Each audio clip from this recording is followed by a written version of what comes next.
Okay, let's see chapter number 1. We will learn chapter number 1, which is the end of bipolarity.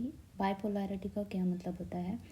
Bipolarity का मतलब होता है कि जब कोल्ड वॉर चल रहे थे, कोल्ड वॉर वाला एरा चल रहा था, उस समय यूएस के पक्ष में जितनी भी कंट्रीज़ थी वो एक पोल कंसिडर उनको कर दिया जाता था, वन ब्लॉक उसे माना जाता था। जो कंट्रीज़ यूएसएसआर के साइड में थी या जो कम्युनिस्ट या सोशलिज़म फॉलो कर रही होती थी, वो कंट्रीज़ यूएसएसआर के अंडर में या सेकेंड ब्लॉक में आती थी। सो ये हमारे दो ब्लॉक हुआ करते थे उस टाइम पे। हम देखेंगे कि ये जो बाइपोलैरिटी है इसका एंड कैसे होता है, और अगर बाइपोलैरिटी ख़त्म हो जाती है तो हम देखेंगे कि फिर क्या होता है वर्ल्ड में, कौन पावरफुल बनता है, यूएसएसआर। जब ये दोनों की बाइपोलैरिटी ख़त्म हो जा रही है तो क्या मल्टीपोलर वर्ल्ड आ रहा है, या हम देखते हैं या कोई यूनिपोलर वर्ल्ड चलेगा। लेट्स सी कैसे क्या होता है। हम देखेंगे सबसे पहले story of the Berlin wall. So Berlin wall की स्टोरी बहुत ही इंटरेस्टिंग है। आप देख सकते हो Berlin it's a capital of Germany, जहाँ पे एक वॉल बना दी जाती है। वी कैन इमेजिन कि अगर हमारी सिटी है, सपोज़ हम दिल्ली में रहते हैं, तो दिल्ली को अगर बीच में से आधा डिवाइड कर दिया जाए तो किस तरह से वहाँ के लोगों को परेशानी हो रही होगी, या आपकी अपनी सिटी को डिवाइड कर दिया जाए।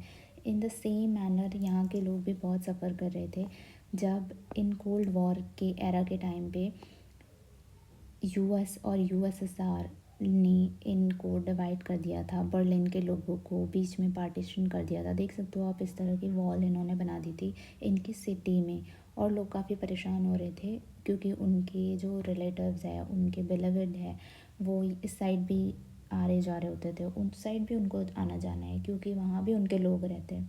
सो लोग एक्सेप्ट नहीं कर पा रहे थे जो भी चल रहा था, बट लोग नहीं एक्सेप्ट कर पा रहे थे जो भी उनकी सिटी में चल रहा था।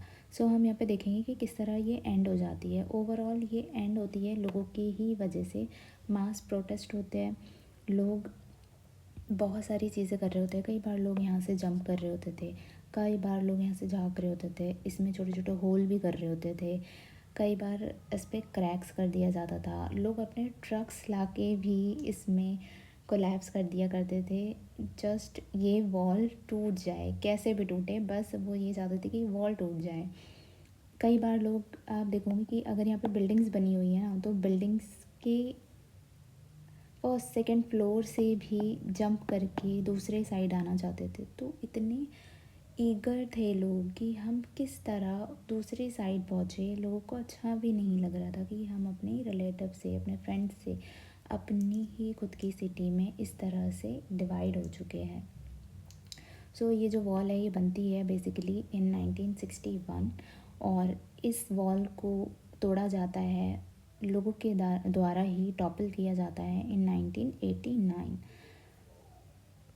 और इसके एंड होते ही हम देखेंगे जो सेकेंड वर्ल्ड है वो भी कोलैप्स हो जाता है। तो व्हाट इज़ फर्स्ट वर्ल्ड? तो यूएस और यूएस को फॉलो करने वाली जितनी भी कंट्रीज़ थी वेस्ट साइड में, वो हमारा फर्स्ट वर्ल्ड है। और जो भी कंट्रीज़ यूएसएसआर को फॉलो कर रही थी या कम्युनिज्म फॉलो कर रही थी, that was a second world. So इस तरह हम देखेंगे कि सेकेंड वर्ल्ड यानी कि यूएसएसआर का एंड होता है, किस तरह होता है उसका कोलैप्स, वो भी हम देखेंगे। इट्स अ लॉन्ग स्टोरी जो हम इस चैप्टर में आज पढ़ने वाले हैं। सो लेट्स सी, हम टोटली इसमें यूएसएसआर के बारे में ही पढ़ेंगे कि इसका फॉर्मेशन कैसे हो रहा है, फिर इसका कोलैप्स कैसे होता है, और उसके बाद क्या क्या होता है। अब हम देखेंगे कि यूएसएसआर एक्चुअल में है क्या। ये एक सोवियत सिस्टम है। क्या है USSR? It's a union of Soviet socialist republics. अब ये कब बनता है? तो हम देखेंगे कि सोशलिस्ट रिवॉल्यूशन होता है यहाँ 1917 में, क्योंकि लोग अपोज कर रहे थे कैपिटलिज्म को।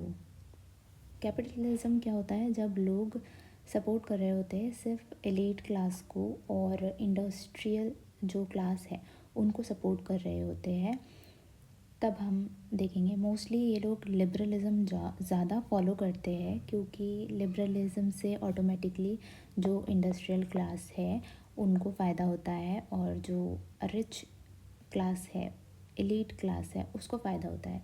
सो बेसिकली हम देखेंगे 1917 में सोशलिस्ट रेवोल्यूशन होता है जो कि रशिया में यूएसएसआर में होता है। उस टाइम हम रशिया नहीं बोलते थे, इट वाज यूएसएसआर। और ये चाहते थे कि हमें ज़रूरत है कैपिटलिज्म को हटा के पूरी तरह से इगैलिटेरियन सोसाइटी बनाएं। कि व्हाट इज़ इगैलिटेरियन, क्या होता है? सो इगैलिटेरियन का मतलब होता है कि जितने भी रिसोर्सेज है हम उसको इक्वली लोगों में डिवाइड करें। सपोज़ अगर मेरे पास एक रिसोर्स है तो मैं उसको सब में इक्वली डिस्ट्रीब्यूट करूँगी, इतने अच्छे से डिस्ट्रीब्यूट करूँगी कि कोई भी ऐसा ना हो कि कोई बहुत रिच हो जाए या कोई बहुत पुअर है। सो इगैलिटेरियन सोसाइटी ये मैनेज करती है कि लोगों के पास बहुत ज़्यादा भी रिसोर्सेज ना आ जाए या किसी के पास इतने कम भी रिसोर्सेज ना आ जाए कि उनको इजीली एक्सप्लॉइट किया जा सके। सो यही, वैसे इनका थॉट बहुत अच्छा था सोशलिस्ट का। इसी थॉट के साथ ये रिवॉल्यूशन लेके आते हैं और इसका मेन फेस रिवॉल्यूशन का हम देखेंगे बनते हैं व्लादिमिर लेनिन। सो व्लादिमिर लेनिन हम देख सकते हैं कि यूएसएसआर में सोशलिज्म लाने के पीछे इनका बहुत बड़ा हाथ होता है। ये फाउंडर है बोल्शेविक कम्युनिस्ट पार्टी के। बोल्शेविक कम्युनिस्ट पार्टी फॉर्म होती है 1903 में और ये लीडर बनते हैं रशियन रिवॉल्यूशन के। देखा आपने कि ये जो सोशलिस्ट रिवॉल्यूशन एक्चुअली चल रहा था वो इनके ही अंडर में चल रहा था। और इनकी बुक्स भी है जो मेनली एम्फेसाइज करती है रिवॉल्यूशन के ही ऊपर। ये फाउंडर है एंड हेड ऑफ यूएसएसआर भी है। अगर यूएसएसआर बना है union of Soviet socialist Republic, उसके फाउंडर व्लादिमिर लेनिन ही है। इनका टेन्योर अगर हम देखें तो 1917 में अर्ली यूएसएसआर फॉर्मेशन के टाइम पे ये 1924 तक रहता है इनका जो टेन्योर है या शासन है। देन ये मार्क्सिज्म को फॉलो करते हैं और ये रिवॉल्यूशन वाले जो थॉट है वो कहीं ना कहीं हमें मार्क्सिज्म से ही आते हुए दिखते हैं, क्योंकि मार्क्सिज्म भी यही कहता है कि जब रिवॉल्यूशन आ जाएगा सब कुछ ठीक हो जाएगा, कैपिटलिज्म का पूरी तरह से एंड हो जाएगा। नेक्स्ट हम देखेंगे कि ये लोगों के लिए सोर्स ऑफ इंस्पिरेशन भी बनते हैं for all the communist in the world, जितने भी दुनिया में लोग थे। इवन हम देखेंगे कि व्लादिमिर लेनिन के जो कॉन्टैक्ट्स हैं वो एम.एन. रॉय से भी बहुत अच्छे थे। इन दोनों के भी डायलॉग्स हमें देखने को मिल जाते हैं, इनकी भी अपनी बुक्स हैं दोनों के डायलॉग्स के ऊपर जो बेस्ड है। नेक्स्ट हम देखते हैं, सो दिस वाज लेनिन, जिनके वजह से हम यहाँ पे देखेंगे कि रिवॉल्यूशन आता है, यूएसएसआर का फॉर्मेशन होता है और सोशलिस्ट गवर्नमेंट यहाँ पे आती है। हम देखेंगे कि जो सेकेंड वर्ल्ड वॉर चल रहा था उसके बाद क्या होता है। उसके बाद जो सोवियत आर्मी है वो फासिस्ट फोर्सेस को से लिबरेट करवाती है लोगों को, इनका अपोज करती है, इनसे फाइट करती है और लोगों को आज़ादी दिलाती है। अब ये फासिस्ट फोर्सेस क्या थे तो ये आपको पता ही है, हिटलर, मजलिनी, ये जो है ये फासिस्ट थे। और फासिस्ट बहुत ही एक तरह से कट्टरवाद होते हैं जो पूरी तरह से टोटलिटेरियनिज्म में विश्वास करते हैं और उनके लिए नेशन से बढ़ के और कुछ भी नहीं है। नेशन के आगे वो अपने सिटीज़न को भी नहीं मानते। उसके बाद इनकी मिलिट्री वो इतनी स्ट्रांग होती है और पूरी तरह से अपने लीडर के ऊपर डिपेंडेंट होती है। जैसे उनका लीडर बोलेगा वैसे ही उनकी मिलिट्री चलती है, बहुत ही स्ट्रिक्ट होता है। सो ये फासिज्म उस टाइम पे चल रहा था जिसके अगेंस्ट में सोवियत आर्मी जाती है और लोगों को वहाँ से लिबरेट करवाती है। जब कंट्रीज़ लिबरेट होती है वो सारी यूएसएसआर के अंडर आ जाती है, बिकॉज ऑफ कोर्स उनको सोवियत ने लिबरेट कराया है तो उनके पास और कोई ऑप्शन ही नहीं होता, जो हमें बचाता है हम उनके पास चले जाते हैं। ऐसे ही ये जो दूसरी कंट्रीज़ थी, छोटी छोटी कंट्रीज़, वो यूएसएसआर में मर्ज हो जाती है। और हम देखेंगे कि यूएसएसआर का फॉर्मेशन हो गया, उसके बाद धीरे धीरे चीज़ें चेंज होती है और एक तरह से हमें सोशलिस्ट ब्लॉक बनता हुआ नज़र आता है। अब ये एक सोशलिस्ट ब्लॉक बन गया।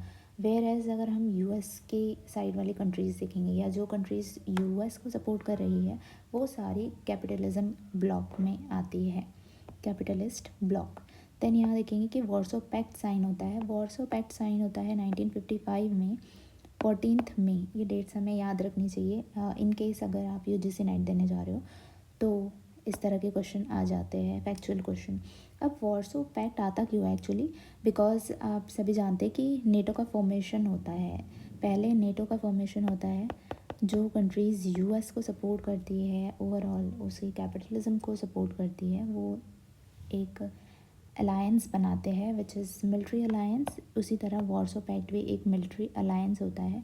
अगर किसी भी कंट्रीज़, ये जो भी कंट्रीज़ ये साइन कर रही है, उन कंट्रीज़ को अगर कोई थ्रेट होता है तो ये ऑल टुगेदर मिलके उसकी हेल्प करेंगे। अगर एक कंट्री पे हमला हो रहा है, अटैक हो रहा है, तो उसको बचाने के लिए ये सारा ग्रुप जिन्होंने ये वॉर्सो पैक्ट साइन किया वो साथ में मिलके उनके लिए फाइट करेगा। देन यहाँ पे हम देखेंगे कि सोवियत यूनियन एक ग्रेट पावर बनता हुआ हमें नज़र आता है जब से यहाँ पे सोशलिज्म आता है। और देखेंगे कि धीरे धीरे किस तरह से वो अपने आप को डेवलप करता है। हालांकि डेवलप तो सोवियत अपने आप को बहुत अच्छे से कर रहा होता है, इकोनॉमी उसकी ठीक हो रही होती है, बट इतनी ठीक नहीं हो रही होती है जैसे कि यूएस की हो चुकी होती है, कैपिटलिस्ट सोसाइटी की हो चुकी होती है। हालांकि सोवियत के अपने बहुत सारे मेरिट भी थे, उनके पास बहुत अच्छा कम्युनिकेशन सिस्टम था, उनके पास एनर्जी रिसोर्सेज बहुत ज़्यादा थे जो कि अभी भी है। हम भी ऑयल के लिए, इंडिया भी क्रूड ऑयल, हम जैसे देखेंगे हम रशिया पे डिपेंडेंट है, हम मोर देन 50% ऑयल जो है वो रशिया से अभी भी आ रहा है हमारा। देन आयरन, यहाँ पे स्टील, इनके पास बहुत अच्छे अच्छे रिसोर्सेज है स्टील के। मशीनरी प्रोडक्शन इनका अच्छा खासा चल रहा है। सो ओवरऑल हम देखें कि ये पेन से लेके कार तक की चीज़ें ये लोग बना रहे थे। हालांकि इनकी क्वालिटी कैपिटलिस्ट कंट्रीज से मैच नहीं कर रही थी, कहीं ना कहीं थोड़ा लैग के कर रहे थे। फिर भी ये इंश्योर करते थे कि मिनिमम इनके स्टैंडर्ड ऑफ लिविंग इनके लोगों की रहे, इनके सिटीज़न ना तो बहुत ज़्यादा अमीर हो जाए और बहुत ज़्यादा गरीब भी ना हो जाए, जो कि जस्ट होता है एक कम्युनिस्ट सोसाइटी का। ये ज़्यादा से ज़्यादा सब्सिडीज़ प्रोवाइड कराते थे बेसिक नेसेसिटीज़ में, चाहे वो हेल्थ को लेके, एजुकेशन को लेके, चाइल्ड केयर की बात आती है तो ऐसे में गवर्नमेंट का सपोर्ट मिल रहा था। दूसरे वेलफेयर स्कीम्स आते हैं तब भी गवर्नमेंट सपोर्ट कर रही है, इसके लिए उन्होंने सब्सिडीज़ रेडी रखी थी, जो कि हमें जनरली कम्युनिस्ट सोसाइटी में देखने मिल जाती है। सोशलिस्ट सोसाइटी में भी हमें ये चीज़ें देखने को मिल जाती है, जो कि आइडियल माना जाता है कि सब कुछ गवर्नमेंट के हाथ में हो और गवर्नमेंट सबका वेलफेयर करे। देन यहाँ पे हम देखेंगे कि सोवियत सिस्टम में धीरे धीरे बहुत सारे चेंजेस आ रहे थे। यहाँ पे हम देखेंगे कि ब्यूरोक्रेटिक बहुत ज़्यादा होने लगा था, ये बहुत ही ज़्यादा अथॉरिटेरियन होने लगा था।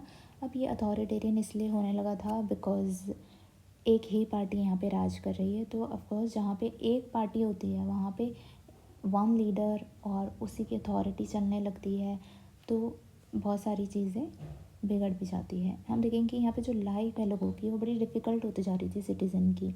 डेमोक्रेसी बिल्कुल ना के बराबर थी, क्योंकि किसी और को बोलने का चांस ही नहीं मिल रहा, फ्रीडम ऑफ स्पीच बिल्कुल भी नहीं है। तो ऐसे में अगर हमें कुछ चाहिए, सिटीज़न को कुछ चाहिए, तो हम बोलेंगे। हो सकता है हम 2-4 दिन या कुछ साल चुप रहे, लेकिन उसके बाद हम ज़रूर अपने पॉइंट्स रखना चाहेंगे। सो यही चीज़ यहाँ पे हो रही थी। यहाँ एक ही पार्टी चल रही है विच इज़ कम्युनिस्ट पार्टी, जो यहाँ पे राज कर रही है वही कर रही थी। और जो पार्टी होती थी वो रिफ्यूज़ कर देती थी, कई बार लोग जो भी चाहते थे उनके डिमांड्स को रिफ्यूज़ कर देती थी। अब जो छोटी छोटी कंट्रीज़, जो रिपब्लिक्स थे, जो आके वहाँ पे मर्ज हुए थे यूएसएसआर में, वो अपने अफेयर खुद मैनेज करना चाहते थे। और ये अपने जो कल्चरल अफेयर है, उनके कल्चरल डिफरेंस भी थे जो कि वो फॉलो करना चाहते थे।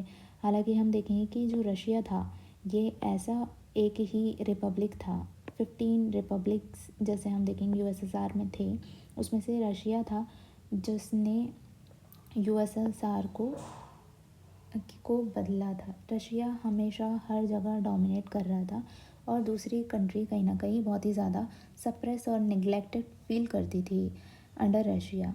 हम देखेंगे कि जो आर्म रेस है वो भी बहुत अच्छी तरह से चल रही थी, बिकॉज़ ये जो ओवरऑल जो कोल्ड वॉर चल रहा था वो आर्म रेस से ही कनेक्टेड था। यूएस के साइड वाली कंट्रीज़ अपने आर्म्स इंक्रीज़ कर रही है, आर्म रेस चल रही है इनमें। यूएसएसआर में भी आर्म रेस चल रही है, ये भी अपनी वेपन्स बढ़ा रहे हैं, मिसाइल बढ़ा रहे हैं, मैक्सिमम प्रोडक्शन कर रहे हैं। सो यही चीज़ें चल रही थी सोवियत में भी। सोवियत ने फिर भी मैनेज कर लिया था यूएस के वेपन्स को या आर्म रेस को मैच करने के लिए। तो कई बार हम देखें कि इनके पास भी बहुत सारे वेपन हो गए थे, आर्म्स हो गए थे, और यूएस के पास तो थी ही थी। लेकिन सोवियत बहुत ही लोगों को परेशान करके, अपने सिटीज़न को परेशान करके ये सारी चीज़ें कर रहा था। तो एक बहुत बड़ा कॉस्ट भी चुका रहा था सोवियत इन सब चीज़ों का। ओवरऑल सोवियत क्या हम बोलेंगे कि उनके लोग ही बहुत बड़ा कॉस्ट पे कर रहे थे इन सब चीज़ों के लिए। नेक्स्ट हम देखेंगे कि यहाँ की जो पॉलिटिकल और इकोनॉमिकल एस्पिरेशन है वो इतनी ज़्यादा अच्छी नहीं चल रही थी। लोग जो चाहते थे वो नहीं हो पा रहा था।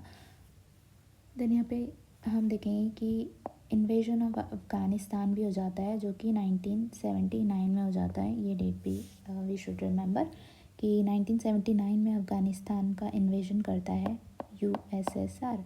सो यूएसएसआर ही कर रहा है, जो कि एक और कारण बनता है यूएसएसआर के कोलैप्स होने का, और इससे काफ़ी ज़्यादा सिस्टम कमज़ोर पड़ जाता है, वीकेंड हो जाता है।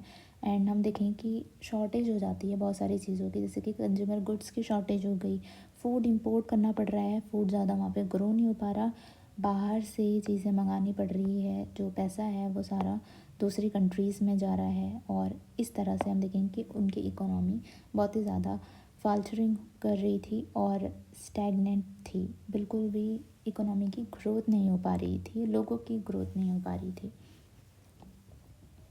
नेक्स्ट हम देखते हैं कि डिसइंटीग्रेशन कैसे होता है। अभी हमने देखा कि फॉर्मेशन कैसे हुआ। सो लेनिन के टाइम पे फॉर्मेशन होता है, व्लादिमीर लेनिन के टाइम पे फॉर्मेशन होता है। एंड नेक्स्ट लीडर जो है गोर्बाचेव, जो कि लास्ट यूएसएसआर के लीडर होते हैं। ये रशिया के लास्ट लीडर नहीं है, ये यूएसएसआर के लास्ट लीडर हम देख सकते हैं। और इनके टाइम पे डिसइंटीग्रेशन होता है यूएसएसआर का, वो भी हम देख लेते हैं कि कैसे होता है डिसइंटीग्रेशन। तो मिखाइल गोर्बाचेव आते हैं, जो कि जनरल सेक्रेटरी बनते हैं कम्युनिस्ट पार्टी के इन 1985। सो ये डेट्स भी हमें रिमेंबर रखनी होंगी अगर हम यूजीसी नेट की प्रिपरेशन कर रहे हैं या कोई दूसरे कॉम्पिटिटिव एग्ज़ाम्स की प्रिपरेशन कर रहे हैं जिसमें इंटरनेशनल रिलेशन से रिलेटेड क्वेश्चन आते हैं। हम देखेंगे कि जो मिखाइल गोर्बाचेव है ना, वो काफ़ी सारे रिफॉर्म लेके आना चाहते थे। इनके थॉट्स बिल्कुल डिफरेंट थे। तो ये रिफॉर्म तो लेके आना चाहते थे, लोगों की बात भी सुनना चाहते थे, और इन्हें भी दिख रहा था कि बहुत सारी कमियां हैं। और ये चाहते थे कि हम यूएसएसआर भी जो है वो दूसरी कंट्रीज से compete कर पाए, अपनी इंफॉर्मेशन टेक्नोलॉजी के फील्ड में भी वो काफ़ी अच्छा प्रोग्रेस करे। हम आगे देखें कि गोर्बाचेव चीज़ों को नॉर्मलाइज़ करना चाहते थे, और वो चाहते थे कि ये जो तनातनी चल रही है, जो टसल चल रही है यूएसएसआर के बीच में, वो थोड़ी सी नॉर्मल हो जाए, स्टेबल हो जाए। वो भी इतना लड़ने के पक्ष में ज़्यादा थे नहीं। हम देखेंगे कि जो ईस्ट यूरोपियन कंट्रीज़ है, ईस्ट यूरोपियन कंट्रीज़ यहाँ पे मैप है। लेट्स सी, मैं आपको दिखा देती हूँ। Yes, this is the map. So अगर हम देखें कि दिस इज़ यूरोप और ये ईस्ट यूरोपियन कंट्रीज़ है ना। So these are the countries जो यूएसएसआर के अंडर में थी, और ये टुकड़े होते होते, इनके पार्टीशन होते होते ये इतनी सारी कंट्रीज़ में डिवाइड हो जाता है यूएसएसआर। वो भी अभी हम आगे देखेंगे कि किस तरह से डिवाइड होता है। सो जो हम देखेंगे, जो ईस्ट यूरोपियन कंट्रीज़ है वो बड़ी नाराज़ रहती है इनसे, और प्रोटेस्ट स्टार्ट कर देती है, क्योंकि उन्हें दिख रहा होता है कि चीज़ें अच्छी नहीं चल रही है। और गोर्बाचेव ज़्यादा इंटरवेंशन भी नहीं करते ये जो प्रोटेस्ट और डिस्टर्बेंस चल रही है, क्योंकि वो खुद चाहते थे कहीं ना कहीं कि हाँ, लोग अगर डिमांड कर रहे हैं तो उनकी डिमांड कहीं ना कहीं ठीक ही होंगी। गोर्बाचेव हम देखें कि बहुत सारी पॉलिसीज़ इनिशिएट कर रहे होते हैं इकोनॉमिक और पॉलिटिकल रिफॉर्म लाने के लिए। बहुत सारी पॉलिसीज़ को ये आगे रखते हैं, और ये भी चाहते थे कि डेमोक्रेटाइजेशन हो कंट्री में। लेकिन इन रिफॉर्म्स को कई बार अपोज कर दिया जाता था by the leaders with in the party. अब गोर्बाचेव खुद कम्युनिस्ट पार्टी में है, और उनकी अपनी खुद की पार्टी से ही नहीं बन पा रही है। तो गोर्बाचोव तो रिफॉर्म लेके आना चाहते थे, पॉलिसीज़ लेके आते थे, बट उनकी खुद की जो कम्युनिटी के, जो उनके पार्टी के जो लीडर थे, वही उनका अपोज कर देते थे। इसी तरह हम देखेंगे कि यहाँ पे कूप भी हो जाता है, जहाँ पे हमें थोड़ा टसल आर्मी के बीच में वहाँ की देखने मिलती है, सरकार और लोगों के बीच में, जो कि 1991 में होती है। यहाँ हम देखेंगे ये जो कूप होता है वो एनकरेज बाय जो कि कम्युनिस्ट पार्टी के जो लोग थे उनसे एनकरेज रहता है। तो कम्युनिस्ट पार्टी नाराज़ हो रहती है गोर्बाचोव से, खुद से और लोगों से, और वो कूप ऑर्गेनाइज़ कर देती है, स्टार्ट करवा देती है। ऐसे में हम देखेंगे एक प्रोमिनेंट फेस सामने आता है जो कि है बोरिस येल्त्सिन। इनके बारे में भी हम पढ़ लेंगे। बोरिस येल्त्सिन एक फेस जो है वो उभर के सामने आते हैं, वो एक नेशनल हीरो बन जाते हैं, जो कि इस कूप को अगेंस्ट जाते हैं, उसके अपोज जाते हैं, और ऐसे ही ये लोगों का दिल भी जीत लेते हैं और वहाँ का इलेक्शन भी जीत लेते हैं। हम देखेंगे कि येल्त्सिन जो है वो रशिया में काफ़ी प्रोमिनेंट फेस बन के आते हैं जब यूएसएसआर का कोलैप्स हो जाता है और रशिया एक इंडिपेंडेंट कंट्री बनता है। देन हम देखेंगे जो सेंट्रल एशियन रिपब्लिक्स होते हैं, इनको तो इंडिपेंडेंट जैसी चीज़ें पहले पहले नहीं चाहिए थी, इनको इन सब चीज़ों से कोई मतलब नहीं था। ये काफ़ी सारी अभी भी हम देखेंगे कि वहाँ के लोग रशिया के कल्चर को या रशियन लैंग्वेज, अभी भी सेंट्रल एशियन कंट्रीज़ में रशिया का काफ़ी इन्फ्लुएंस हमें देखने मिलता है। तो ये लोग सोवियत के साथ ही रहना चाहते थे। फिर भी हम देखेंगे दिसंबर 1991 में अंडर येल्त्सिन रशिया से लीड कर रहे हैं यूक्रेन और बेलारूस। हम देखेंगे कि ये जो 3 मेजर ऐसी कंट्रीज़ होती है वो डिक्लेयर कर देती है कि हम यूएसएसआर से डिसबैंड हो रहे हैं, अलग हो रहे हैं। देन यहाँ हम देखेंगे कि कम्युनिस्ट पार्टी जो होती है सोवियत यूनियन की, उसको भी बैन कर दिया जाता है पूरी तरह से यूएसएसआर में, या इन तीनों कंट्रीज़ में, यूक्रेन में, बेलारूस में, इन तीनों रिपब्लिक में कम्युनिस्ट पार्टी को बैन कर दिया जाता है। और कैपिटलिज्म और डेमोक्रेसी को अडॉप्ट करने की बात चल रही होती है। उसके बाद सब चाहते हैं कि ऑफकोर्स सब चाहते हैं कि हमारा भला हो और हमारी इकोनॉमी अच्छी जाए, हम डेमोक्रेटिक लाइफ जिए, डेमोक्रेटिक कंट्री में रहे, क्योंकि सबको लगता है कि डेमोक्रेसी जहाँ रहती है वहाँ एज़ कम्पेयर टू अदर जो टाइप ऑफ गवर्नमेंट होती है उससे ज़्यादा आज़ादी मिलती है, ज़्यादा फ्रीडम मिलती है।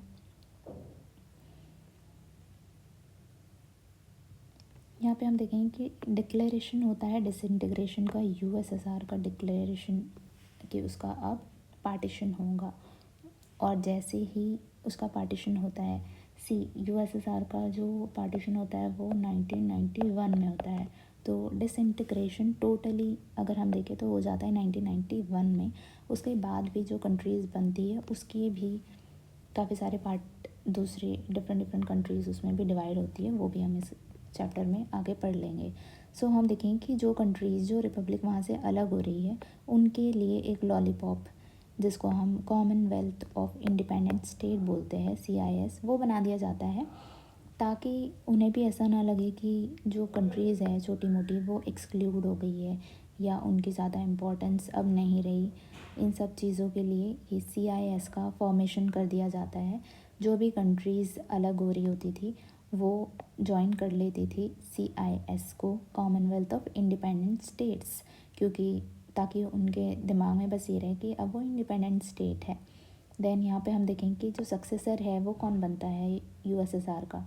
तो सोवियत का जो सक्सेसर है, यूएसएसआर का सक्सेसर रशिया ही बनता है, और यूएन में जो सेक्रेटरी काउंसिल में पोजीशन रशिया को ही मिलती है, और रशिया एक्सेप्ट करता है जितने भी एग्रीमेंट्स यूएन के होते हैं उसको एक्सेप्ट करता है।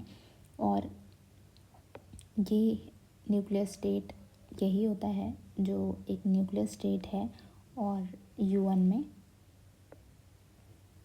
पार्ट लेता है। Then carried out some nuclear disarmament measures with the US. उसके बाद अलग होने के बाद रशिया यूएस के साथ कुछ एग्रीमेंट्स भी साइन कर रहा है और ट्रीटीज़ भी साइन करता है यूएन के होते हुए देन यहाँ पे हम देखेंगे कि जो ओल्ड सोवियत थे, जो यूएसएसआर था, वो पूरी तरह से डेड और ब्यूरेड हो जाता है, पूरी तरह से दफन हो जाता है। अब यूएसएसआर का कोई नामो निशान नहीं है, अब सिर्फ रशिया है। अब हम देखें कि why did the Soviet Union disintegrated. So हम इमेजिन कर सकते हैं कि क्यों डिसइंटीग्रेट हो गया यूएसएसआर। ऑफ कोर्स वहाँ की इकोनॉमी अच्छी से नहीं चल रही थी, बहुत सारे इंटरनल वीकनेस बहुत बढ़ गई थी और लोगों का दिल भी लीडर नहीं जीत पाए। सोशलिस्ट सिस्टम जो कम्युनिज्म इतने अच्छे से नहीं चल पाया, इकोनॉमिक स्टैग्नेशन जैसे कि हम यहाँ पे देख सकते हैं, उसकी वजह से बहुत सारी कंज्यूमर शॉर्टेज हमें देखने को मिली। वहाँ की इंडस्ट्रीज़ अच्छे से नहीं कर पा रही थी, लोग कमा नहीं पा रहे थे, रिसोर्सेज तो इनके पास थे बट वो उसको अच्छी तरह से मेंटेन नहीं कर पा रहे थे। और ज़्यादातर इन्होंने अपने रिसोर्सेज को मिलिट्री और आर्म और ये सब के डेवलपमेंट में ही लगा दिया था। सैटेलाइट स्टेट बन गई, काफ़ी चीज़ें अच्छी भी हुई बट कहीं ना कहीं लोग खुश नहीं थे। तो ऑफ कोर्स जब लोग खुश नहीं होते तो कंट्री का पार्टीशन होना बिल्कुल लाजमी होता है। इसकी वजह से क्या हो गया है, इकोनॉमिक बर्डन आ गया और ऑफ कोर्स इकोनॉमिक बर्डन जब आता है तो सिटीज़न को ही फेस करना पड़ता है। और ऐसे में सिटीज़न बड़े नॉलेजेबल हो रहे थे, वो देख रहे थे कि दुनिया में दूसरी कंट्रीज़ को भी तो फ्रीडम मिल रही है, वो भी तो आज़ादी उन्हें मिल रही है, इंडिपेंडेंट हो रहे हैं। जैसे कि बहुत सारी अफ्रीकन कंट्री वो भी आज़ाद हो गई, इसी बीच इंडिया को भी इंडिपेंडेंस मिल गई। सो ये सारी चीज़ों का भी बहुत ज़्यादा इन्फ्लुएंस लोगों पे हो रहा था, लोग देख रहे थे और वो भी चाहते थे कि हमारे यहाँ भी आज़ादी अब आ जाए, हम भी फ्री होना चाहते हैं। यहाँ हम देखेंगे कम्युनिस्ट पार्टी का भी अपना दबदबा था जो कि लोगों को ठीक नहीं लगा। तो 70 साल तक इन्होंने वहाँ पे राज किया, सोवियत यूनियन चला, लेकिन वो लोगों के लिए अकाउंटेबल नहीं थी, जो कम्युनिस्ट पार्टी थी या जो भी राज इन्होंने सोवियत यूनियन पे किया। तो ऑफ कोर्स जब लोगों के लिए अकाउंटेबल नहीं होंगे तो कंट्री का डिसइंटीग्रेशन तो होना ही था।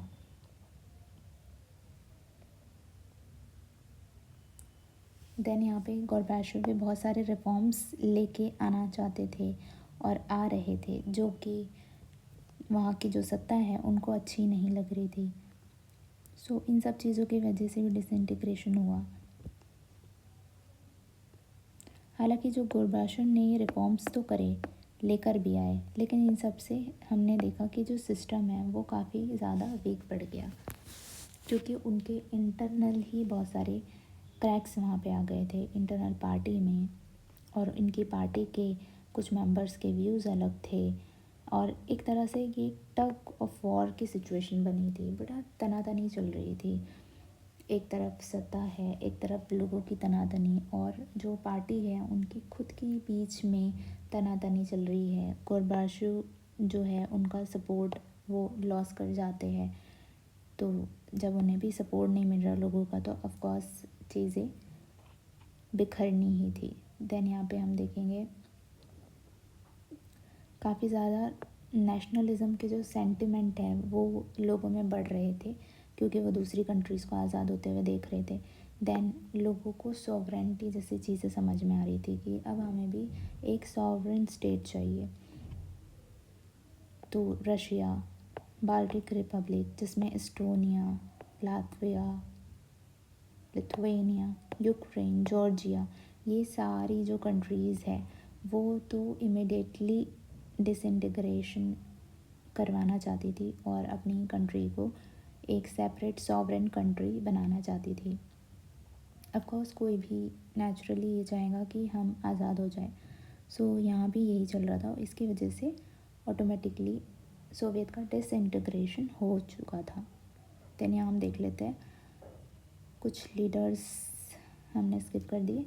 जोसेफ स्टालिन देख लेते हैं, इनका बर्थ होता है 1879 में, 1953 में इनकी डेथ हो जाती है। ये लेनिन के सक्सेसर बनते हैं, व्लादिमीर लेनिन के सक्सेसर उनके बाद ही आते हैं। और स्टालिन बहुत ही ज़्यादा कट्टर होते हैं और इनके टाइम पे लोग बहुत ज़्यादा नाराज़ और बहुत ज़्यादा डिसेंट में रहते हैं। हम देखेंगे यहाँ पे कि इन्होंने लीड किया था सोवियत यूनियन को और बहुत ज़्यादा इनके टाइम पे इंडस्ट्रियलाइजेशन को इन्होंने और फोर्सेबल कलेक्टिवाइजेशन ऑफ एग्रीकल्चर को इन्होंने काफ़ी ज़्यादा सपोर्ट किया था। देन यहाँ हम देखेंगे सोवियत की विक्ट्री के लिए इनको ही क्रेडिट दिया जाता है इन सेकेंड वर्ल्ड वॉर। तो सेकेंड वर्ल्ड वॉर में अगर कहते कि सोवियत जीता तो वो इनके वजह से ही जीता, इनको ही क्रेडिट दिया जाता है और इनको रिस्पॉन्सिबल माना जाता है ग्रेट टेरर का इन 1930s में।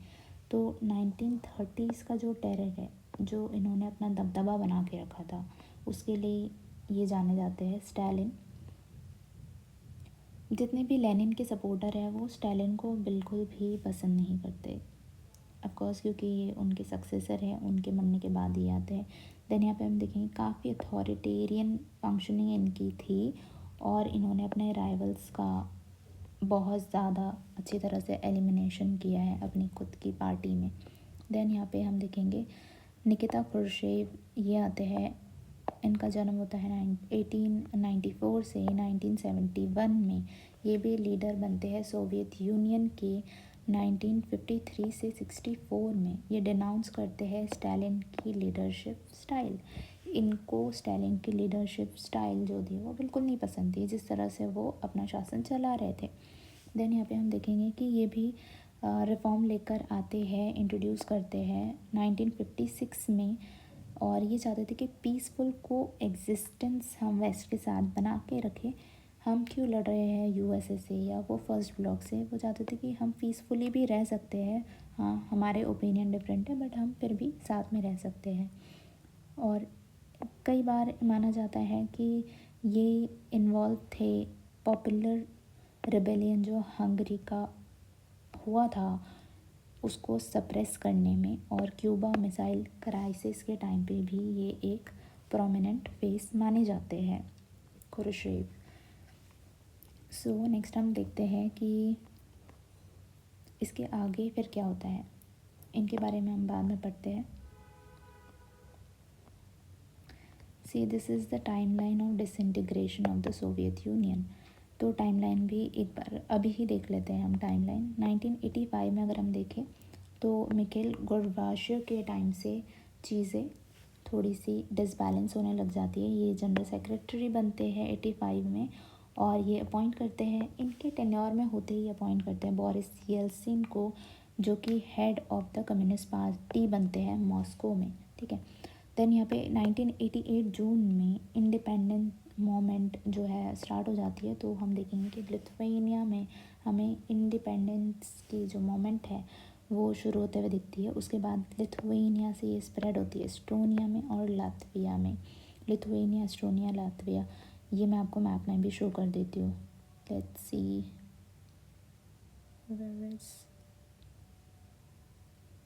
ओके, यहाँ पे शो नहीं हो रहा है Lithuania. So Lithuania is here somewhere. Okay, ये मैं आपको दूसरे मैप में शो कर दूँगी। Okay, next we will see कि 89 अक्टूबर में क्या होता है। तो 1989 अक्टूबर में जो वार्सो पैक्ट मेंबर्स है वो एकदम फ्री हो जाते हैं, free to decide their own future. उनका अपना खुद का एक अलायंस बन गया है, तो वो अपना फ्यूचर खुद ही डिसाइड कर सकते हैं, वो लोग डिक्लेयर कर देते हैं। एंड जो बर्लिन वॉल है वो फॉल होती है नवंबर में, जो कि ऑलरेडी हम पढ़ चुके हैं। फिर 1990 फरवरी में गोर्बाचेव स्ट्रिप्स द सोवियत। अब गोर्बाचेव जो है ये पार्टी को पूरी तरह से हटा देते हैं और यहाँ हम देखें कि 72 ईयर लॉन्ग जो पार्टी की मोनोपोली चल रही होती है वो उसका पूरी तरह से एंड हो जाता है 90 में। और हम देखें कि सोवियत पार्लियामेंट डूमा में वो परमिट कर देती है कि मल्टी पार्टी पॉलिटिक्स अब यहाँ पे चल सकती है। हालांकि इसके पहले मल्टी पार्टी पॉलिटिक्स नहीं चल रही थी क्योंकि सिर्फ सोवियत कम्युनिस्ट पार्टी का डोमिनेशन वहाँ पे था, जो कि लोगों को नहीं अच्छा लग रहा था, जो कि वन ऑफ द रीज़न था कोलैप्स होने का। 1990 मार्च में फिर लिथुआनिया हम देखेंगे सबसे पहली कंट्री या पहला रिपब्लिक बनता है जो अपने आप को इंडिपेंडेंट डिक्लेयर कर देता है पूरी तरह से। देन यहाँ पे हम देखेंगे कि 1990 में जून में रशिया की जो पार्लियामेंट है वो फॉर्म होती है और रशिया भी अपने आप को इंडिपेंडेंट डिक्लेयर करता है। 1981 जून में येल्त्सिन, अब हम देखेंगे कि वो येल्त्सिन कम्युनिस्ट पार्टी का अब बिल्कुल भी हिस्सा नहीं है और प्रेसिडेंट ऑफ रशिया बन जाते हैं। तो हम देखेंगे कि सबसे पहले प्रेसिडेंट रशिया के जो है वो है येल्त्सिन। सो हमें ये याद रखना है कि येल्त्सिन जो है वो Yeltsin, am I pronouncing it wrong? So it's Yeltsin. Okay, 1991 August, the communist party हम देखेंगे। कम्युनिस्ट पार्टी जो है वो कूप है गोर्बाचेव के अगेंस्ट में, हमें ये भी देखने को मिलता है पार्टी के जो सपोर्टर्स होते हैं वो कूप भी स्टार्ट कर देते हैं। दैन 1991 सितंबर में हम देखेंगे 3 बाल्टिक रिपब्लिक, एस्टोनिया, लातविया और लिथुआनिया, ये यूएन के मेंबर बन जाते हैं और वो नेटो भी ज्वाइन कर लेते हैं। आप समझ रहे हो, नेटो ज्वाइन कर लिया दैट मीन्स ये यूएस के साइड में हो गए, दैट मीन्स ये वेस्ट के साइड में हो गए, जो कि अभी भी है। देन हम यहाँ पे देखेंगे 1991 दिसंबर में क्या होता है, तो रशिया, बेलारूस, यूक्रेन डिसाइड करते हैं और ये जो है ट्रीटी इनकी जो होती है यूएसएसआर वाली, यूएसएसआर को इस्टेब्लिश करने वाली, उसको पूरी तरह से ये अबॉलिश कर देते हैं और ये इस्टेब्लिश करते हैं Commonwealth of independent state CIS। और हम देखेंगे कि Armenia, Azerbaijan, Moldova, Kazakhstan, Kyrgyzstan, ये हमारी सेंट्रल एशियन कंट्रीज़ हैं, तजाकिस्तान, तुर्कमेनिस्तान, उज़्बेकिस्तान, ये ज्वाइन करते हैं CIS को। देन हम देखेंगे कि जॉर्जिया जो है वो बाद में ज्वाइन करते हैं। 1993 में जॉर्जिया ज्वाइन करता है CIS को। रशिया उसके बाद takes over the USSR seat, और हम देखेंगे कि USSR को हटा के कौन बनता है, रशिया उसकी सीट ले लेता है UN में। देन यहाँ 1991 दिसंबर 25 में गोर्बाचेव रिज़ाइन कर देते हैं पूरी तरह से लीडरशिप से, और वो उनके बदले में, जैसे हमने देखा, बिकॉज़ USSR का ही एंड हो गया तो इनकी भी अब कोई ज़रूरत नहीं होती। और रशिया में तो जैसे हमें पता ही है येल्त्सिन आ गए थे, तो यहाँ USSR का पूरी तरह से एंड हमें देखने को मिल जाता है।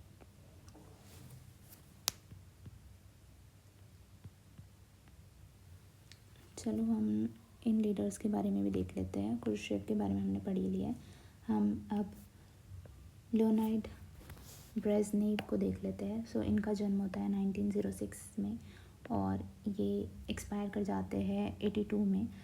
ये लीडर ऑफ सोवियत यूनियन बनते हैं 1964 से 62 के टाइम पे।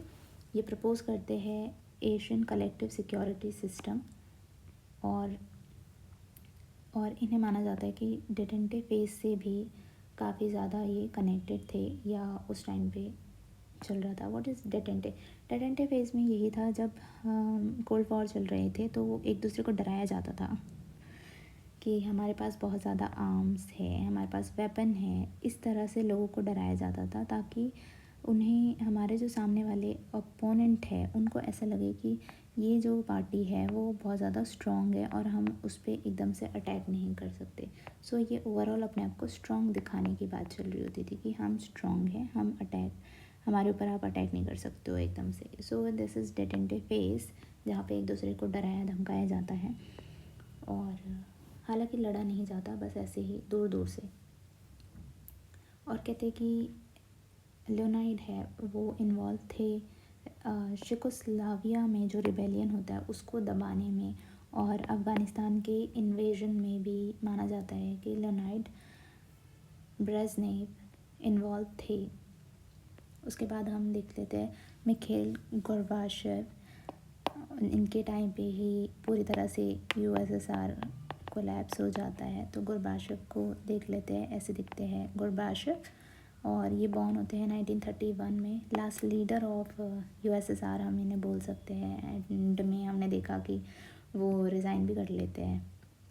कहाँ पे हमें टाइमलाइन लर्न करनी होगी, अगर आप UGC नेट एग्ज़ाम दे रहे हो तो टाइमलाइन आपको याद होनी चाहिए। दिसंबर में ये रिज़ाइन करते हैं 25 दिसंबर, क्योंकि इस बार अगर हम देखें 2025 दिसंबर के जो एग्ज़ाम थे यूजीसी नेट में, उसमें हमें मंथ भी पूछ लिया गया था, बहुत सारे मंथ और डेट भी पूछ ली गई थी, तो we have to remember all the date. हालांकि डेट्स रिमेंबर करना it's not easy, but we will have to.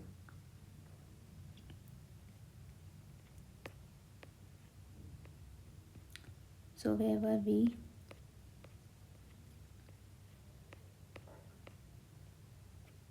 this is the end. I'm not able to find Gorbachev. Yes, here. So हम देखेंगे कि गोर्बाचेव इंट्रोड्यूस करते हैं economic और political reform, जिसमें ये पॉलिसीज़ प्रेस्ट्रोइका लेके आते हैं। प्रेस्ट्रोइका का मतलब रीस्ट्रक्चरिंग, तो ये चाहते थे कि जो पॉलिटिकल और इकोनॉमिक रीस्ट्रक्चरिंग को ये करना चाहते थे। ग्लासनोस, जिसका मतलब openness, and stop the arm race, जो आर्म रेस चल रही थी यूएसएसआर की, उसको भी ये ख़त्म करते हैं। और ये अफ़गानिस्तान से रशिया के जो यूएसएसआर के जो ट्रूप्स थे उसको भी विड्रॉ करते हैं, वहाँ से हटवाते हैं इन्वेजन करने के बाद। और हम देखेंगे ईस्टर्न यूरोप से भी ये जो ट्रूप्स हैं उनको हटा देते हैं। ये हेल्प करते हैं यूनिफिकेशन ऑफ जर्मनी की यूनिफिकेशन। जर्मनी का सबसे पहले ही हमने स्टोरी देख ली है जर्मनी की, कि किस तरह जर्मनी के 2 हिस्से कर दिए जाते हैं, उसके कैपिटल के 2 हिस्से कर दिए जाते हैं। और हम देखें कि एंड ये करवाते हैं कोल्ड वॉर का। और इन्हें ब्लेम भी किया जाता है कई बार कि सोवियत का, यूएसएसआर का जो डिसइंटीग्रेशन है उसके लिए इन्हें ज़िम्मेदार माना जाता है, ब्लेम लगाते हैं इन पे ही। अब ये हमारे बोरिस येल्त्सिन, कौन है ये है रशिया के सबसे पहले लीडर, इंडिपेंडेंट रशिया के सबसे पहले लीडर। ओके, सो येल्त्सिन काफ़ी फेमस थे 31 में इनका जन्म होता है और 7 में इनकी डेथ हो जाती है। देन ये पहले इलेक्टेड प्रेसिडेंट बनते हैं रशिया के, जो कि 1991 से, जब से रशिया का फॉर्मेशन होता है, इंडिपेंडेंस मिलती है, 1999 तक रहते हैं। रोज़ पावर इन कम्युनिस्ट, हालांकि देखो ये आते हैं तो कम्युनिस्ट पार्टी से ही है, बाद में ये पार्टी भी छोड़ देते हैं, या पार्टी का तो एक तरह से एंड ही हो जाता है। इनको मेयर बना दिया जाता है मॉस्को का। गोर्बाचेव खुद इन्हें मेयर बना रहे हैं, गोर्बाचेव खुद इन्हें लेके आते हैं। उसके बाद हम देखें कि बाद में ये गोर्बाचेव के क्रिटिक्स भी बन जाते हैं। ये लेफ्ट कर देते हैं कम्युनिस्ट पार्टी, जो कि ऑलरेडी हम पढ़ चुके हैं। इन्होंने कई सारे प्रोटेस्ट भी किए हैं अगेंस्ट सोवियत रेजिम इन 1991, और बहुत ही की रोल इनका रहता है डिज़ोल्विंग सोवियत यूनियन को, पूरी तरह से डिज़ोल्व करने में इनका काफ़ी अच्छा रोल रहा है, इम्पोर्टेंट रोल रहा है। कई बार हमने देखा इनको ब्लेम किया जाता है कि जो भी रशिया के लोग सफ़र कर रहे हैं उसके लिए भी, कई बार हार्डशिप के लिए भी इनको ब्लेम किया जाता है। सो हमने देख लिया। अब हम देखेंगे कि कॉन्सिक्वेंसेस क्या क्या होते हैं।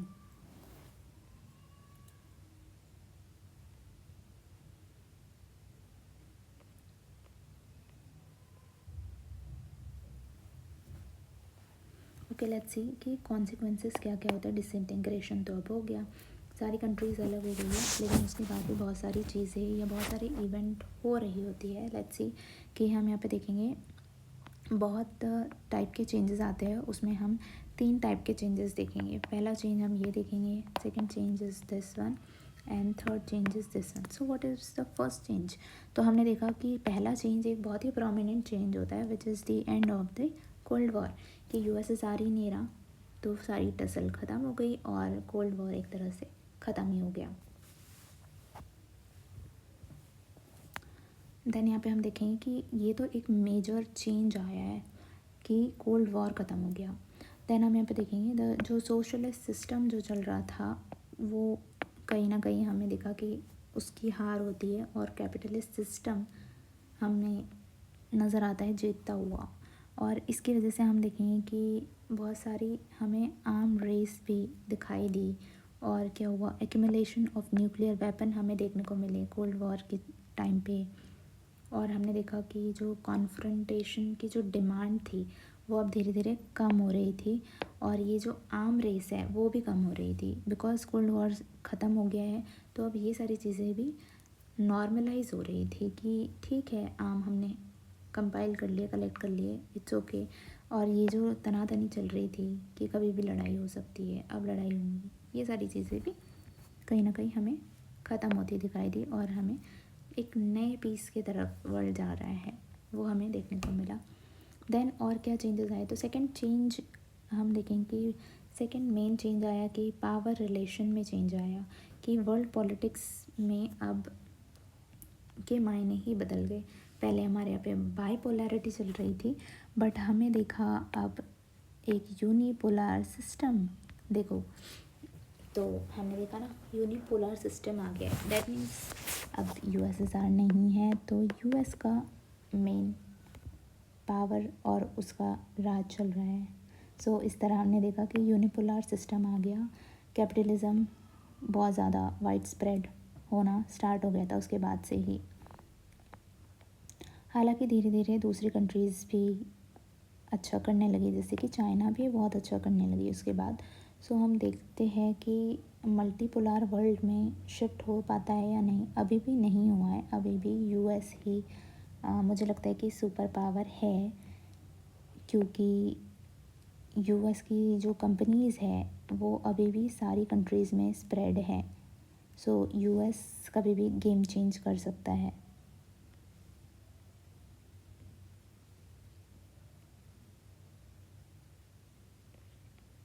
राइट। नेक्स्ट हम देखते हैं, अब हम देखेंगे कि कैपिटलिस्ट इकोनॉमी अब डोमिनेट तो कर ही रही है इकोनॉमिक सिस्टम पे इंटरनेशनली। तो यही हुआ कि यूएस की जो सारी कंपनीज़ है वो पूरे वर्ल्ड में डोमिनेट कर रही है, चाहे वो चाइना हो, चाहे वो इंडिया हो, या कहीं पे हो। सो यूएस को हराना इतना इजी नहीं है, या उसको सप्रेस कर पाना, इट्स नॉट इजी। देन यहाँ पे हम देखें कि फॉर्मेशन होता है वर्ल्ड बैंक का।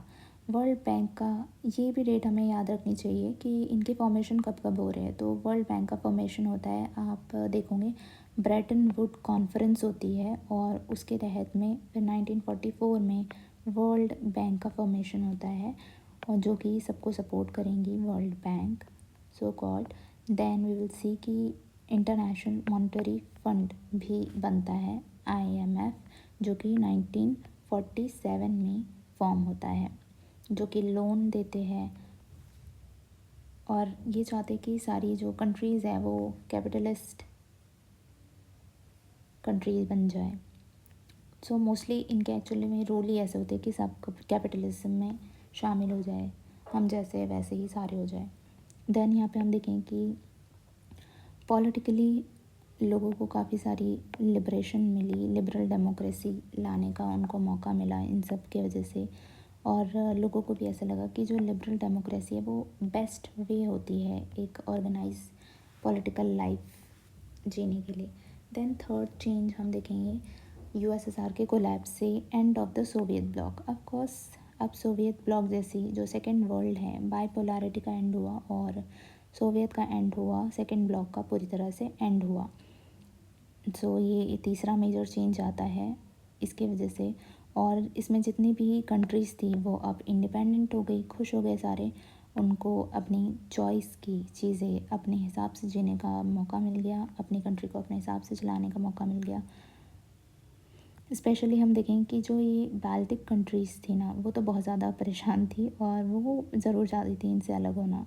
यहाँ पे ईस्ट यूरोपियन स्टेट है, और जो कि ज्वाइन करना चाहती थी यूरोपियन यूनियन को, एंड इवेंचुअली वो कर लेते हैं, नेटो को ज्वाइन कर लेते हैं। नेटो का फॉर्मेशन डेट हम यहाँ पे देख लेते हैं, तो 4 अप्रैल 1949 में नेटो फॉर्म होता है। ये भी डेट हमें याद करनी पड़ेंगी। और इसके बाद वार्सो पैक्ट होता है, जो कि नेटो के अगेंस्ट में होता है। देन यहाँ पे हम देखेंगे, हालांकि ये कंट्रीज़ बहुत पास रहती है रशिया के, बट स्टिल वो यूरोपियन यूनियन को ज़्यादा या वेस्ट से काफ़ी ज़्यादा इन्फ्लुएंस रहती है। लेकिन हम देखेंगे जैसे कि चाइना भी एक नया प्लेयर हमें इमर्ज होते हुए नज़र आता है उसके बाद।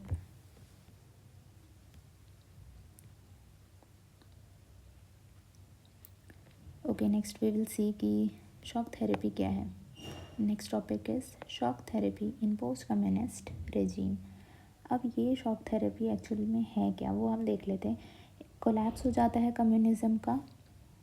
ओके, और शॉक थेरेपी बिल्कुल ऐसी ही होती है जैसे ही कम्युनिज़्म कोलैप्स हुआ, सारी कंट्रीज़ अलग हो गई.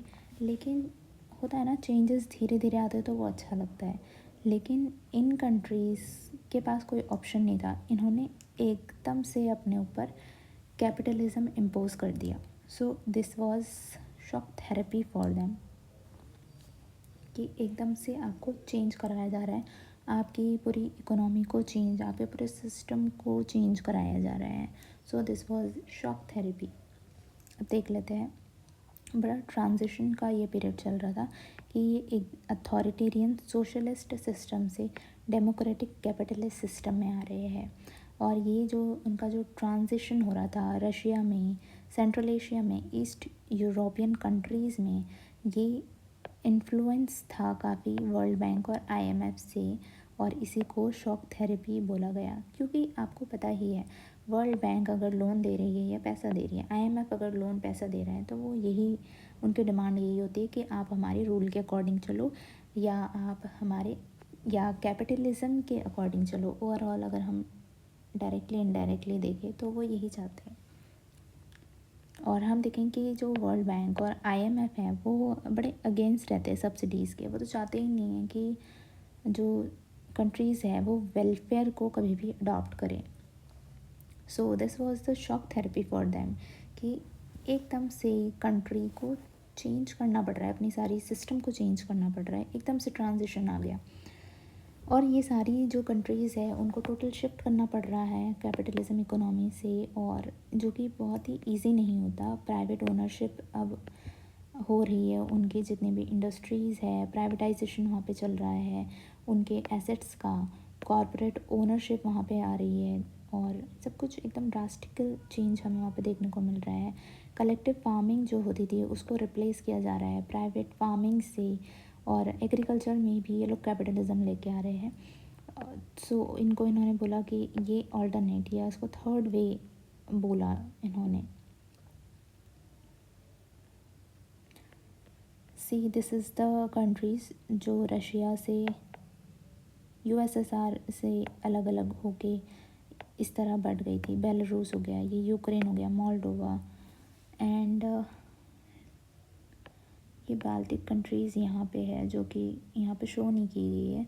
Serbia, Ukraine, Moldova, Romania, Bulgaria, Turkey, Azerbaijan, ये हमारी सेंट्रल एशियन कंट्रीज़ है. Kazakhstan, Uzbekistan, Turkmenistan, Tajikistan, Kyrgyzstan. So ये मैप आप देख सकते हो अगर आपको कंट्रीज़ नहीं समझ में आ रही तो. आगे हम शॉक थेरेपी देख लेते हैं. तो शॉक थेरेपी की वजह से बहुत सारे चेंजेस आते हैं, जो कि इतने सारे चेंज हज़म कर पाना एकदम से बहुत मुश्किल होता है. वही इनके साथ हो रहा था, एकदम से सडन और complete switch to free trade इनका चल रहा है. और माना जाता था कि ये बहुत इसेंशियल, बहुत ज़रूरी है ऐसे एकदम से चेंज होना, जो कि इतना अच्छा नहीं साबित हुआ. इवेंचुअली हम देखेंगे कि फॉरेन डायरेक्ट इन्वेस्टमेंट को भी फ्री ट्रेड एग्रीमेंट लेके आ रहे हैं एकदम से. ये openness to foreign investment, finance opening up, deregulation यहाँ पे स्टार्ट हो गया, एंड करेंसी कन्वर्टेबिलिटी स्टार्ट हो गई, जो कि पहले ये सब चीज़ें नहीं थी.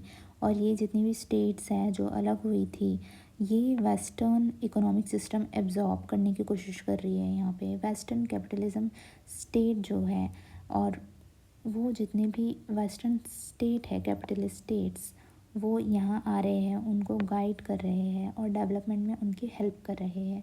सो ये सारी चीज़ें अब होने लगी थी ओपनली, उनको परमिशन मिल गई थी, जो कि पहले जो सोशलिस्ट सिस्टम चल रहा था उसमें ये सब चीज़ें अलाउड नहीं थी.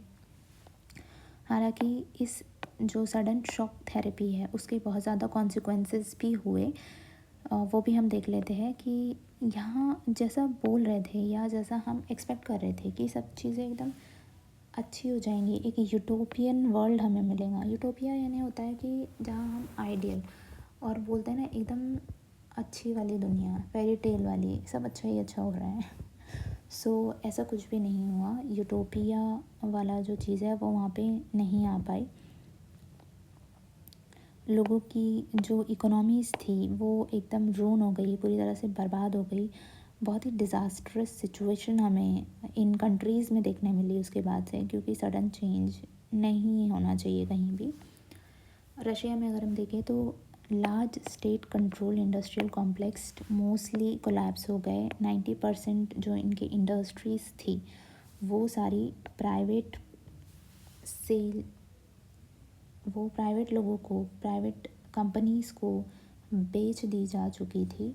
90% कंपनीज़, आप सोच सकते हो कि किस तरह से यहाँ पे सडन प्राइवेटाइजेशन स्टार्ट हो गया। इंडिया में धीरे धीरे प्राइवेटाइजेशन हो रहा है, हम लोग एकदम से नहीं कर रहे हैं, स्लोली ग्रेजुअली हम कर रहे हैं। यहाँ देखेंगे बड़ा रीस्ट्रक्चरिंग चल रही है मार्केट फोर्सेस के थ्रू, और ये रीस्ट्रक्चरिंग गवर्नमेंट के द्वारा बिल्कुल नहीं चल रही है। चीज़ें एकदम से बदली जा रही है, गवर्नमेंट ने अपने अब हाथ खींच लिए, वो कुछ नहीं करना चाह रही है।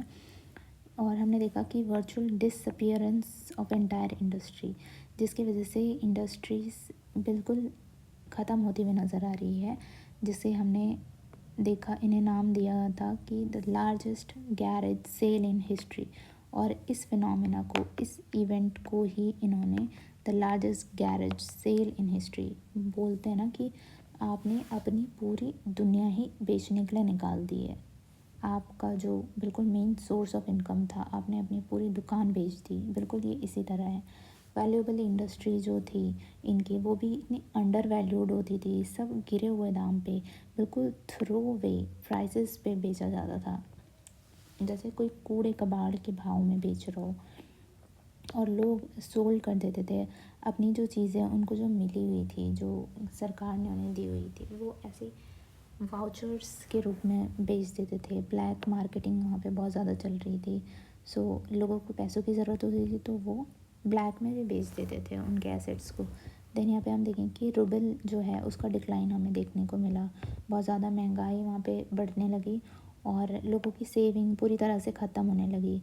फार्म सिस्टम जो था पूरी तरह से डिसइंटीग्रेट होने लगा और फूड सिक्योरिटी पूरी तरह से ख़त्म होने लगी। यहाँ पे हम देखें कि लोग ज़्यादातर डिपेंड हो गए फूड इंपोर्ट करने के लिए, क्योंकि वो वहाँ पे अपना प्रोड्यूस ही नहीं कर पा रहे फूड। देन जीडीपी हम देखेंगे, वो बिल्कुल जो एज़ कम्पेयर टू जो उनका ओल्ड जीडीपी रेट था उससे कम होने लगा, और जो ट्रेडिंग स्ट्रक्चर है पूरी तरह से ब्रेक डाउन हो गया। गवर्नमेंट ने सारी सब्सिडीज़ को विड्रॉ कर लिया था, बिकॉज़ कैपिटलिज़म में सब्सिडीज़ अलाउड ही नहीं होती, और इन सब से जो गरीब थे वो और गरीब होने लग गए। मिडिल क्लास भी पूरी तरह से और गरीबी रेखा में आने लगी। माफिया हमें वहाँ पे बहुत ज़्यादा इमर्ज होते हुए दिखाई देने लग गया, और लोग माइग्रेशन लोगों ने स्टार्ट कर दिया। प्राइवेटाइजेशन की वजह से बहुत ज़्यादा डिस्पैरिटी आने लगी। लोग जो अमीर थे वो अमीर बन रहे थे, और बहुत ज़्यादा जो गरीब है वो और ज़्यादा गरीब हो रहे थे। तो इस तरह के चेंजेस भी वहाँ पे देखने हमें मिलने लगे, और हमें लोगों के बीच में बहुत ही ज़्यादा इनइक्वालिटी देखने मिली।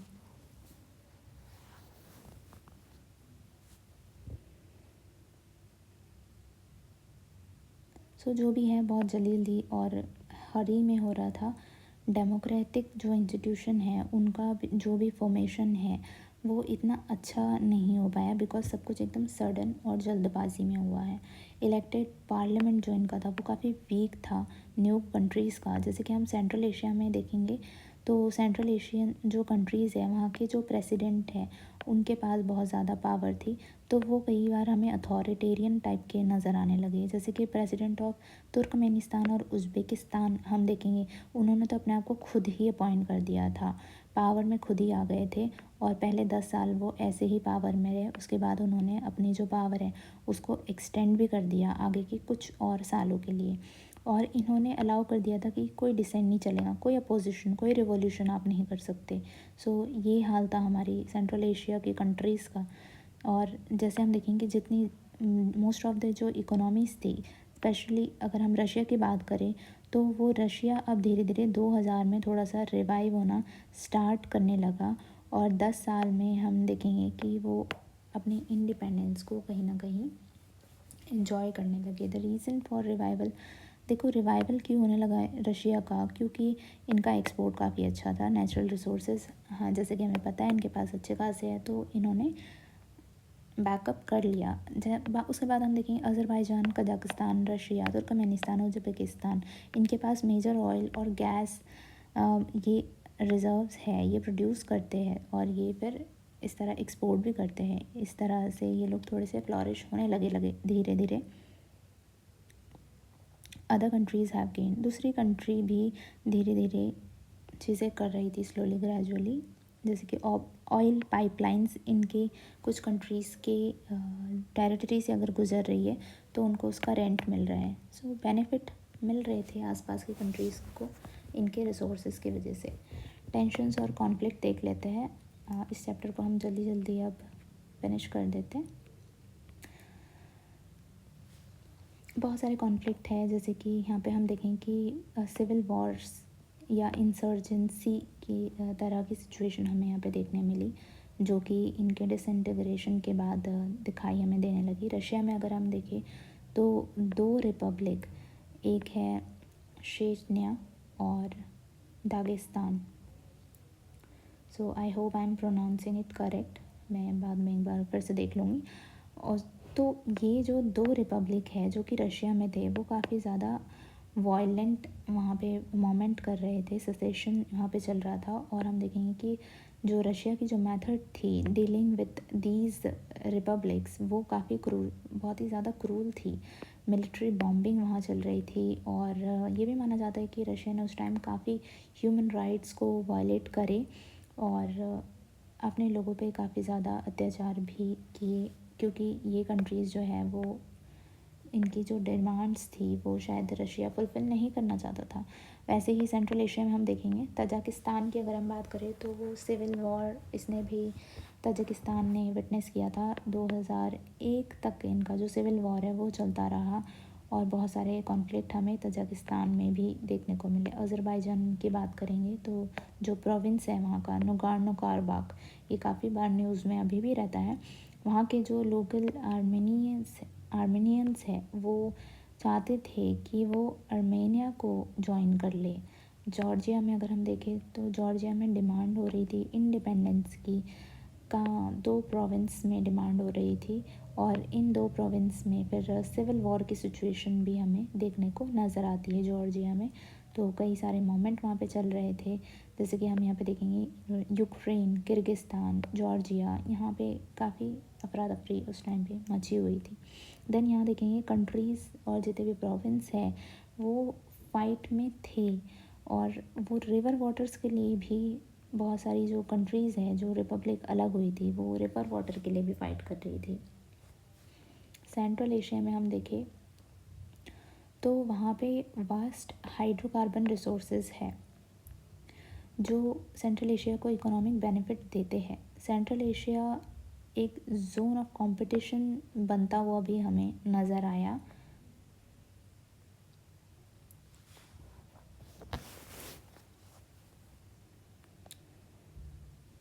उसके बाद हम देखेंगे कि ये जो 9/11 वाला जो घटना होती है 2001 में, जो टेररिस्ट अटैक हो जाते हैं यूएस में, उसके बाद हम देखेंगे कि काफ़ी सारे चेंजेस आते हैं इन कंट्रीज़ के सिचुएशन में, क्योंकि इन कंट्रीज़ को अब यूएस का सपोर्ट मिल रहा था, बिकॉज़ यूएस को टेररिज्म से हार्म था और थ्रेट था, इसलिए यूएस इन कंट्रीज़ को सपोर्ट करने के लिए तैयार हो गया ताकि वो टेररिज्म को ख़त्म कर पाए अफ़गानिस्तान और इराक़ से। ऐसे में वो इन्हीं सेंट्रल एशियन कंट्रीज़ की यूएस हेल्प ले रहा था, उन्हें फ़ंड भी कर रहा था। तो सेंट्रल एशिया की कंट्रीज़ को इस तरह से यूएस से भी काफ़ी बेनिफिट मिला। और हम देखें कि चाइना भी काफ़ी ज़्यादा इंटरेस्ट उसने शो किया इन कंट्रीज़ के रिसोर्सेज में। और चाइनीज़ हम देखेंगे, कई बार हमने देखा चाइनीज़ भी इनके बॉर्डर्स के अराउंड सेटल होना स्टार्ट कर दिया, बिकॉज़ वहाँ पे रिज़र्व्स अच्छे हैं और वो इन कंट्रीज से अच्छे रिलेशन रखना चाहते हैं। हम देखेंगे ईस्टर्न यूरोप की बात कर लेते हैं। तो चेकोस्लोवाकिया जो है वो स्प्लिट हो जाता है दो कंट्रीज़ में, जैसे कि चेस और स्लोवाक्स। और चेस और स्लोवाक इंडिपेंडेंट कंट्री बना लेते हैं चेकोस्लोवाकिया से अलग होके। लेकिन और भी कॉन्फ्लिक्ट यहाँ पे होते हैं, जैसे कि हम बल्कान में देखेंगे। बल्कान रिपब्लिक ऑफ यूगोस्लाविया की जो बल्कान रहती है उसमें भी काफ़ी ज़्यादा कॉन्फ्लिक्ट हमें देखने को मिलते हैं। उसके बाद 1991 के बाद हमने देखा कि कुछ और कंट्रीज़ है, जैसे कि क्रोशिया, स्लोवेनिया, बोस्निया, हर्ज़गोविना, ये भी अपने आप को डिक्लेयर कर देते हैं इंडिपेंडेंट कि हम अब आज़ाद है। एथनिक सर्ब जो है वो भी अपोज कर रहे थे कि हमें भी एक अलग कंट्री चाहिए, और सर्ब्स जो नॉन सर्ब्स हैं बोस्निया के, उनके साथ काफ़ी इन दोनों के बीच में काफ़ी टसल चल रही थी। और नेटो का भी इन्वेंशन हमने देखा होता है यूगोस्लाविया में, क्योंकि वहाँ पे बॉम्बिंग और ये सारी चीज़ें चल रही होती हैं। और हमने देखा इसके वजह से इंटर एथनिक सिविल वॉर भी हमें इन कंट्रीज़ में देखने को मिलती है। और इंडिया और पोस्ट कम्युनिज़म हम देख लेते कि पोस्ट कम्युनिज़म, अब ये जो डिसइंटीग्रेशन हुआ उसके बाद इंडिया और इनका क्या सिचुएशन रहती है, इनके रिलेशन कैसे रहते हैं यूएसएसआर के, अदर कंट्रीज़ के और रशिया के इंडिया के साथ। Let's see. तो इंडिया के हमें पता ही है रशिया के साथ बहुत अच्छे रिलेशन रहते हैं। रशिया ने हमारा हमेशा सपोर्ट किया है। इवन यूएन में भी जब भी कश्मीर के मसले को लेकर बात आती है तो रशिया हमेशा इंडिया का सपोर्ट ही करता है। इसमें हमें ज़्यादा कोई सोचने की बात नहीं है। और हम देखें कि बहुत सारे जो सेंट्रल एशिया की जो कंट्रीज़ है, या रशिया में हम देखें राज कपूर बहुत फेमस है, तो बॉलीवुड का अमिताभ बच्चन भी वहाँ पे बहुत फेमस है रशिया में। ये भी बॉलीवुड भी अपना बहुत अच्छा रोल वहाँ पे प्ले करता है। हालांकि बॉलीवुड उज़्बेकिस्तान में भी बहुत फेमस है। वहाँ के 70% जो लोग हैं वो जो भी न्यू मूवीज़ इंडिया में बॉलीवुड में रिलीज़ होती है वो ज़रूर उसको देखना पसंद करते हैं। और इंडिया की जो मूवीज़ है वो बहुत जल्दी वहाँ पे सेल आउट हो जाती है। लोग एक्साइटेड रहते हैं इंडियन मूवीज़ को देखने के लिए उज़्बेकिस्तान के। यही यहाँ पे बताया गया इस पैराग्राफ में। नेक्स्ट हम देखते हैं कि बहुत सारी कलेक्टिव सिक्योरिटी जो हमने वो भी साइन करके रखी है रशिया के साथ।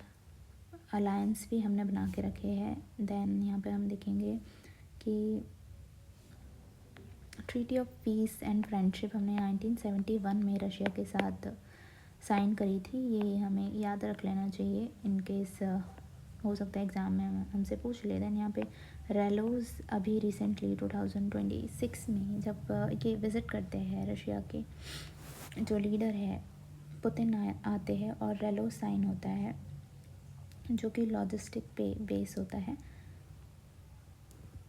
ये भी हमें याद रखना चाहिए। हो सकता है क्रोनोलॉजी में पूछ लिया जाए हमसे कि अरेंज करो, असेंडिंग और डिसेंडिंग ऑर्डर में अरेंज करो। We have to remember the chronology of the treaties और जितने भी एग्रीमेंट हमारे रशिया और इंडिया के साथ में हुए, जैसे इंडो रशिया स्ट्रेटेजिक एग्रीमेंट होता है 2001 में। देन इंडिया को बहुत सारे बेनिफिट हमेशा मिलते हैं। ये ऑलरेडी मैं आपको एक्सप्लेन कर चुकी हूँ कि किस तरह कश्मीर को लेके भी रशिया हमारे साथ ही रहता है। फ्लैशबैक्स देख लेते हैं हम इंडिया एंड यूएसएसआर के। हम देखें कि इंडिया यूएसएसआर बहुत ही अच्छे स्पेशल रिलेशन है इनके, और इंडिया हमेशा से पार्ट रहा है सोवियत कैंप का। इकोनॉमिकली अगर हम देखें तो इंडिया को बहुत ज़्यादा असिस्टेंट मिलती रहती है रशिया से, सोवियत से पहले भी मिलती थी जब डिसइंटीग्रेशन नहीं हुआ था। ये हमेशा हमें एड देते थे, टेक्निकल असिस्टेंट देता है रशिया। यूएसएसआर से हमें मिले हैं जैसे कि steel plant Bhilai, Bokaro, Visakhapatnam machinery plant बनाने में इन्होंने हमारी हेल्प करी है। भारत हैवी इलेक्ट्रिकल, ये सारे जो इंडस्ट्रीज़ है यहाँ पे रशिया ने हमें सपोर्ट किया है।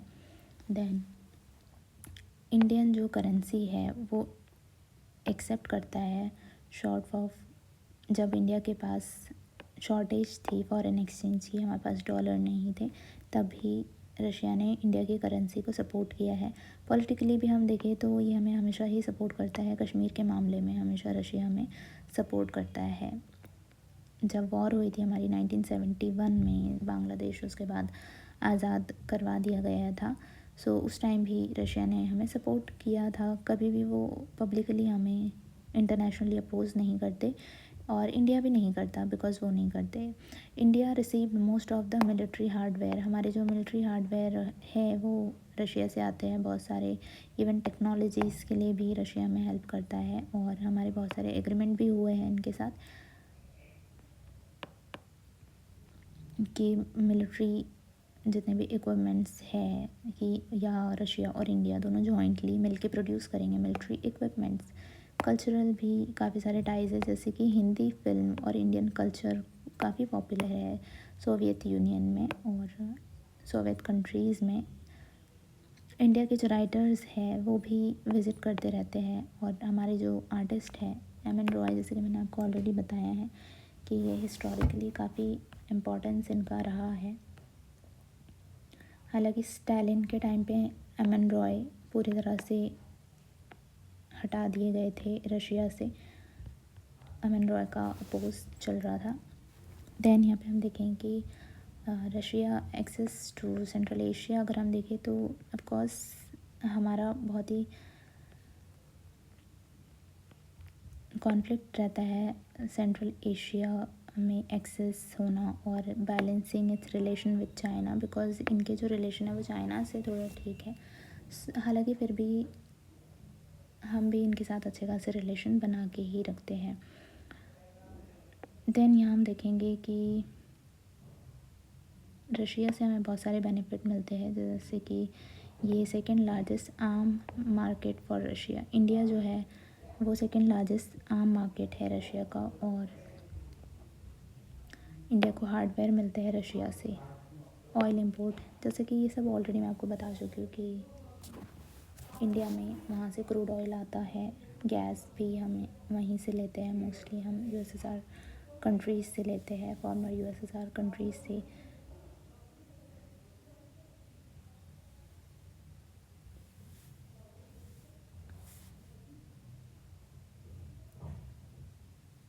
एनर्जी प्लांट्स में भी हमें असिस्टेंट मिलती है यहाँ। और एक और important thing which is cryogenic rocket के लिए भी रशिया ने हमारी हेल्प करी है, या और भी दूसरे जो साइंटिफिक प्रोजेक्ट्स चल रहे होते हैं उसमें भी रशिया और इन कंट्रीज़ से हमें हेल्प मिल रही होती है। So of course these are important for us. So this is it, यहाँ हमारा चैप्टर एंड होता है, end of the bipolarity. I hope आपको लगा हो that this class was fruitful for you all. Thank you so much for watching.